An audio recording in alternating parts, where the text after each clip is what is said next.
And you've just heard Edge of Never, the new single by Wytchwound. And I'm joined now by the person behind Wytchwound, Eve Davidson. Hello, Eve. Hiya. So, what can you tell us about the new single Edge of Never that we've just heard? So this single is a continuation on from the last one, Don't Make Me, where I'm exploring the Fife witch trials and looking at retelling the stories of these women and trying to kind of give them a human side. So with this single, I focus on a woman called Isabel Kellogg, who was from where I'm from, Dalgety Bay. Hmm. So it was really quite different to focus on this woman because I was doing site visits during my research for this project and went to St Bridget's Kirk, a place where I have went since I was a wee lassie, Right. and going there and under a different context and knowing some of the things that happened there, like Isabel Kellogg was put on trial and burned in that area, and it was just quite different doing that. So this single focuses on her story and kind of I thought to look at her from the night before she was Mm. arrested and then tried as a witch, because she wasn't a stupid woman. She was a very clever folk healer and she had probably many skills. But what we know of her, it didn't seem like she was silly and she didn't know what was happening and that her reputation was twisting into something darker. So looking at that through this song, and really focusing on what was she thinking about, like was it just frozen panic or was she wondering about her sons, if she should tell them, how that would go, those kind of thoughts that would run through your head sitting the night before you're going to be taken away to be murdered essentially and thinking, oh God. So Yeah. yeah, that was the kind of the background of this song. And well, that brings me on to Witchwound more widely because it is a Mhm. very interesting project. Can you tell Thank us you. about it, put it in more context? Yeah, so I started this project as part of my master's degree. So it began from a research project. So I originally wanted to focus on Scottish folk tales, which is Mhm. something I am still interested in doing. But the more and more I did it, the more I kept coming up against the word witch. And it's something that has kind of throughout my life followed me. I consider myself a witch. It's something when I was little I was interested in, and I always collected crystals and went to the witchy shops. And then the more it kind of grew and grew, and I realized this is what the project should be about, is focusing on the witch trials of Scotland. And I had a book called The Witches of Fife, and I use that as a heavy kind of basis for my research and looked into the stories that are in the book and kind of tree branched off of that.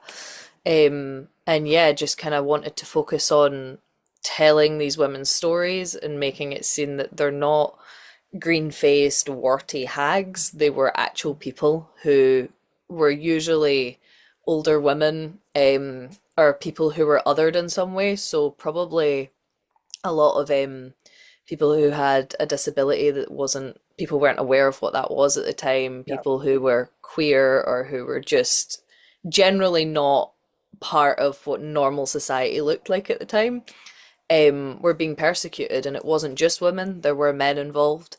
And when I started looking at them, the witch trials, I really thought, oh, let's keep this focus to where I am, because if Right. I was alive during that point in time, I would probably have been tried as a witch. Mm. Just because I like certain different things and I'm a bit into spooky stuff and, like various things like that probably would have put me in a position of she's a witch. So it was very kind of interesting looking at that, researching it, and then exploring it through song and trying to tell these women's stories.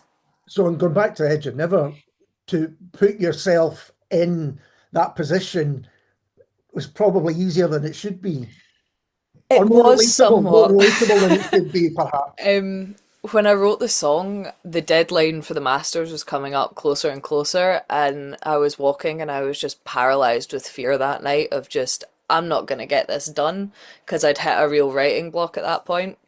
And I was walking down the beach, I was walking with my dogs, and I just sat for ages on this bench staring at the water and I just couldn't move. And I thought, oh my God, this is how she might have felt, isn't it?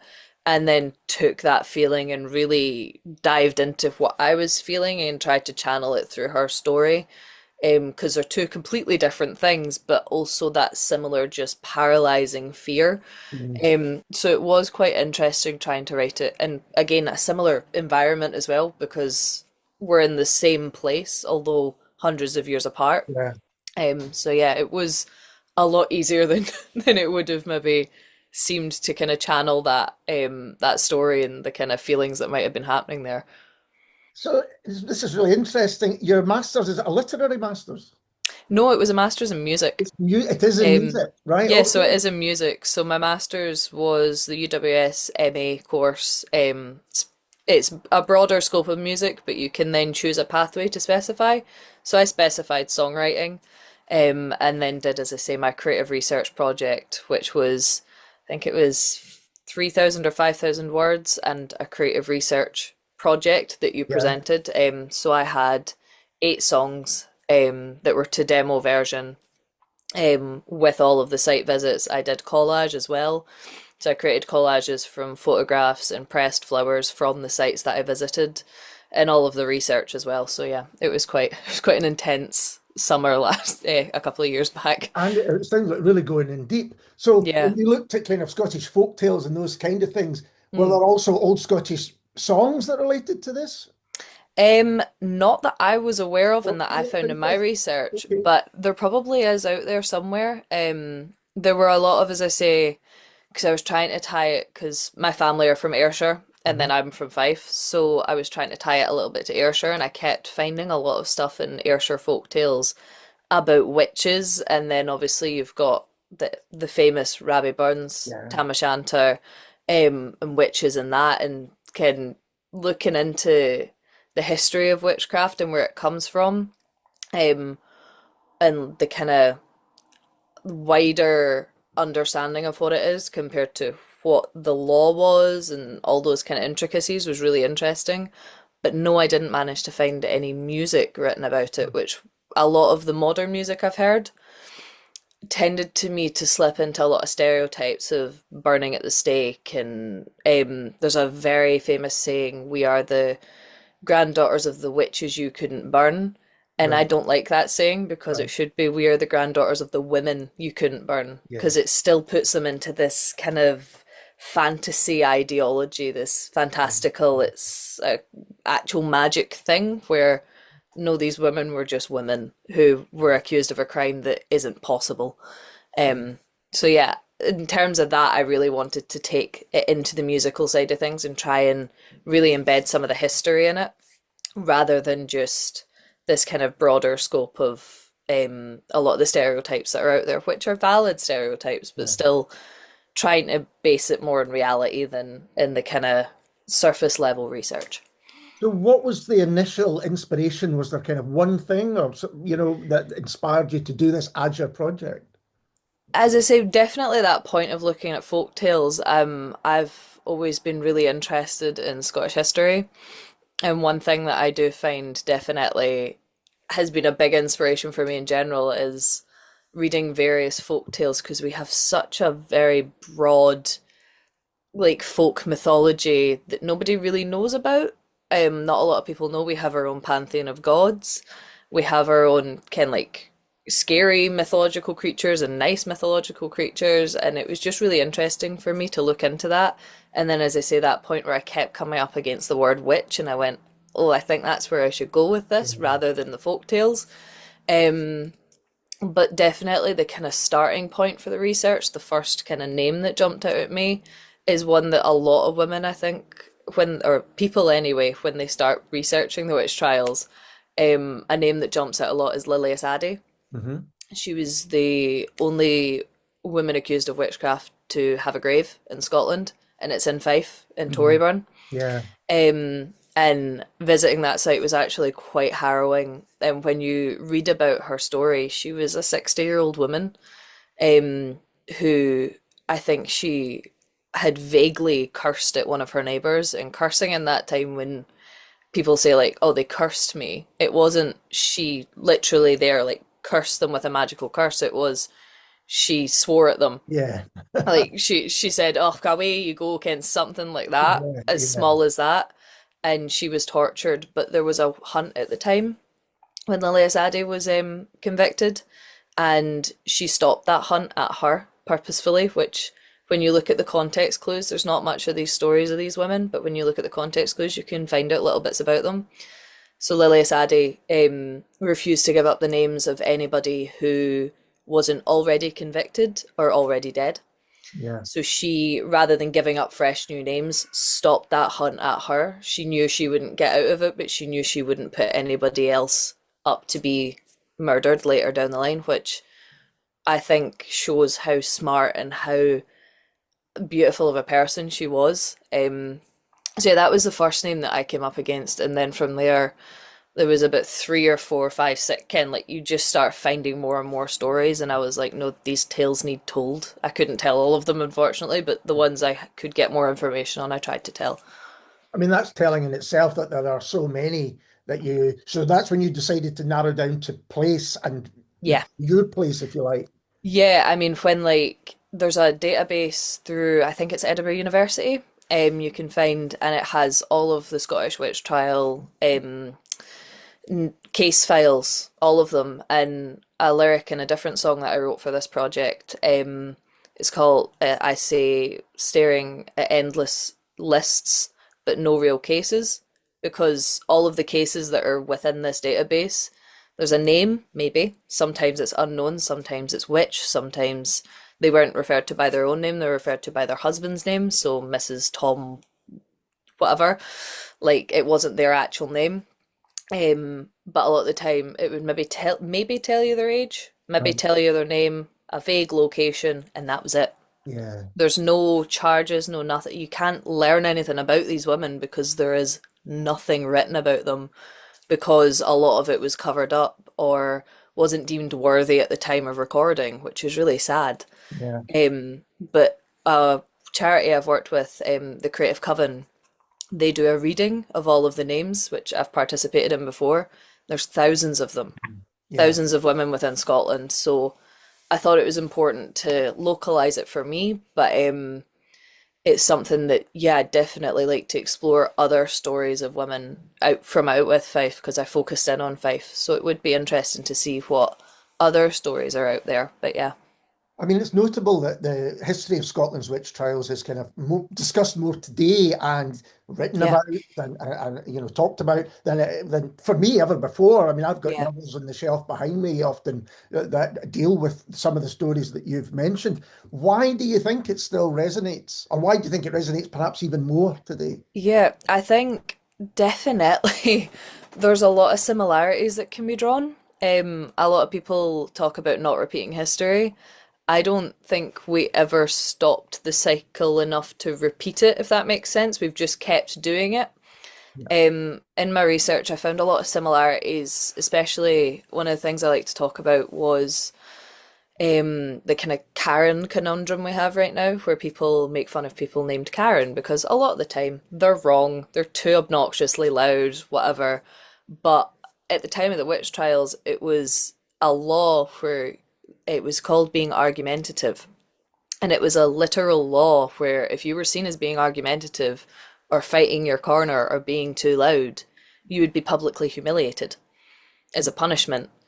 We're still doing it now. Yeah. We just don't realize these kind of parallels, like, and I think a lot of deep-rooted patriarchal things, like issues that we're facing now and we're trying to fight now and get rights for, and all of this stuff that we're going through right now, I think a lot of it is rooted within the witch trials. Yeah. The crime of being a witch was inherently sexual. When you look at the Hammer of Witches and demonology, a lot of the things they talk about, one of them which is completely absurd, but apparently I think it was in demonology, no, the Hammer of Witches, sorry, which was from Europe at the time. One of the things that they describe as a witch doing is stealing men's penises and hiding them in a nest in a tree. Like, it's completely absurd, but Yeah. it's an inherently sexual thing. Right. So I think a lot of the kind of patriarchal issues we're facing now stem from this point in time, which I think a lot of people are starting to pick up on, is Yeah. it all kind of links back to here or before this, but definitely this is a clear defined point in our history where we can look and go, oh, we really started to persecute women here, or Yeah. people who were othered, men who didn't fit in, people with mental health things that we didn't understand at the time. Yeah. A lot of people have kind of assumed that the last woman who was ever burned for being a witch in Scotland had dementia, and her daughter was autistic, and people didn't know it at the time. So when they saw them doing things in their back garden, I think it was they caught the mother riding the daughter around the back garden like a horse. Mhm. They didn't understand what that was, but it was a woman with dementia trying to cope with her daughter who was severely autistic. Yeah. Things like that we know now, but at the time we didn't. So looking back, we can kind of pinpoint a time where that was seriously shifted into persecution rather than um, whatever it was before. But yeah, And as you say, that sort of persecution still exists on yeah, many different levels. So, well, and I guess it's a history that wasn't told for a long, long time. exactly. You Like know? so many people didn't know any of this happened. And when I talked to people about it, I remember when I was writing this project, where I was working at the time, talking to people at my work about it and them going, ooh, witches. And I was like, no, people actually died. And they went, oh, really? I didn't know that. They had no idea that this was an actual thing. They just thought it was like, oh, it happened in Salem and then nothing else happened. Yeah. But Europe and Scotland had much longer and much worse witch trials, much more brutal than even Salem, which was still horrible. But Yeah. yeah, so like I think bringing an awareness of this kind of history is really important considering we're facing a lot of the same issues now to save us repeating history or to kind of stop that repetition now. Yeah, absolutely. It's such an interesting area. Yeah. Just to go back to the actual music, Yeah, of course. what are your influences there? Because you've got quite a strong sound as well. Yeah, so I mean, I personally have been listening to rock and metal music for years. I love it so much, and I think the communities around that type of music are amazing. Yeah. And when coming and writing this project, I really wanted to kind of change it up a bit because a lot of the songs that I've heard that are to do with witchcraft, witch trials, all that kind of thing, they're very based in Yeah. folk music, which is really clever because it comes from that kind of period of time. And the kind of folk tradition of songwriting is storytelling, I think is really interesting. So I wanted to keep a folk element to the music, but I also really wanted to kind of highlight the kind of brutality of this time in history, and what better way to do that with rock and metal? Yeah. So I thought bringing the kind of grungy, rocky element into the music would really help accentuate the emotion and the heightened emotion of this. And yeah, I thought that would be the kind of interesting way to do it, and also a way to modernize this history for new audiences Yeah. so that they can like make it accessible for people. It's not a lot of people. The folk scene is huge, but there Yeah. is a kind of varying audience. So trying to pull in as many people as I can to listen to this project and to make them aware of what's happening was kind of the idea behind the genre, I guess. So kind of introducing these stories to a different audience that, some people may already know them. Yeah, Who listen to the folk side of things, there's that kind of, exactly. I read these stories, I know that history and all this, but here you've got a music that and perhaps witches were represented. I used to be a big metalhead myself when I was younger, so I know that sometimes Plenty. they were Yeah. represented in a different way too. Yeah, totally. Like, there's plenty of people out there doing some really cool projects right now around witch stuff, and there's like lots of really cool 70s style rock bands that are coming out there now.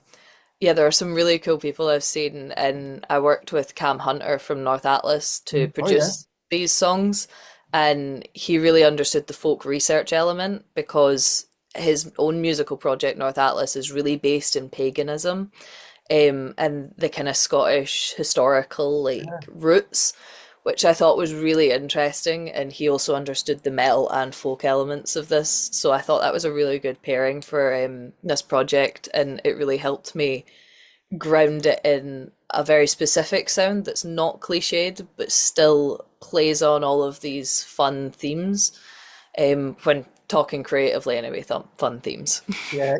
No, absolutely. And I think you can hear just what you're saying, that mix between always folk and metal and Don't Make Me, which we're going to hear Yes. in a moment. But I was wondering about playing live. What's a kind of Yes. Wytchwound live experience like? Well, if you come to King Tut's on the 19th of March, you'll find out Perfect. because we have our first official gig. Oh, brilliant. Um, so we haven't, as a band yet, played live, but we are doing that very soon. So the 19th of March, we will be doing that, and all will be revealed then. Excellent. No, you're quite right, but that's great news. And I take it tickets are available from King Tut's Yes, website. tickets Do are you know the website? available. I think it's on TicketWeb, the website. But if you look up King Tut's 19th of March, it should pop up. It's myself, another band called Bad Gravy who are playing, and I think we might have a third band announced. Okay, So again.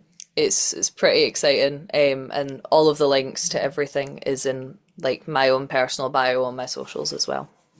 But you have played live in the past. Was it just yourself? Yes. Yes, so I used to perform under my own name, just Eve Davidson, and then I was very briefly a part of another band, and then I have now did a whole, I hate saying it, but rebrand, and now it's Wytchwound. So I do have experience performing live, Yeah. and the musicians I have with me are phenomenal, have been session musicians and playing for years and years. So I'm really excited to be working with them. And am I right in saying there's an EP coming as well? There is more to be announced Right. soon. Okay. But there will be a larger body of work that will go with this as well. So how do you approach? I'm always interested in the different ways people approach releasing music because Yes. it's a very changing world, kind of all the Yeah, time. it really Um, is. yeah. So the Don't Make Me, was that your debut Witchwound single? Yes. Yeah. Yeah. So debut Witchwind single was Don't Make Me, and then this is the second Yeah. single, the now. So how do you decide what you're going to release? How do you decide when you're going to release it? Yeah, that's that's a really good question. So for Don't Make Me, it was very much I wanted an October release for Mhm. this. I felt that like that kind of time of year very much matches this vibe. Mm, And then the reason single two is coming so late is I didn't want a Christmas release. And January tends to be a very quiet month on all fronts, yeah. people coming back from New Year's and Christmas break. So I thought, let's try and line it up with some kind of pagan festival. So it was originally to be lined up with Lupercalia, which is the 15th of February, Right. which is the kind of Roman and original pagan holiday celebrating Valentine's Day. It was a fertility festival. But Sundays aren't good for releases, so I chose to release it on the 16th, so it was at least close to that holiday, but still, yeah, so that's where the 16th came from. It was a bit random. But it's so Um, interesting because I mean, there's no right or wrong way. yeah, exactly.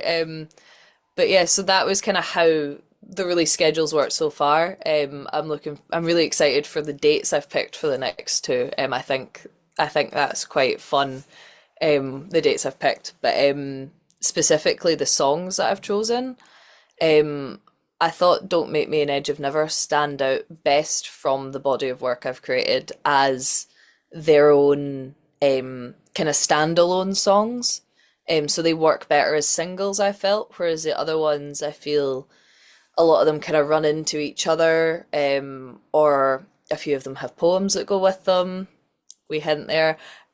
Um, so I felt like these ones were the best ones that still fit within the EP and tell a story, but can also be taken out and still stand on their own strong enough to launch a project. Yeah. Eve, it's been genuinely fascinating talking to you, Thank you. about your music. And when you do have news about releases, let us know, and I'll let Oh, the I listeners will. know all about them. But for now, well, thanks again. It's really been Thank you. enjoyable. And this is Witchwound and Don't Make Me.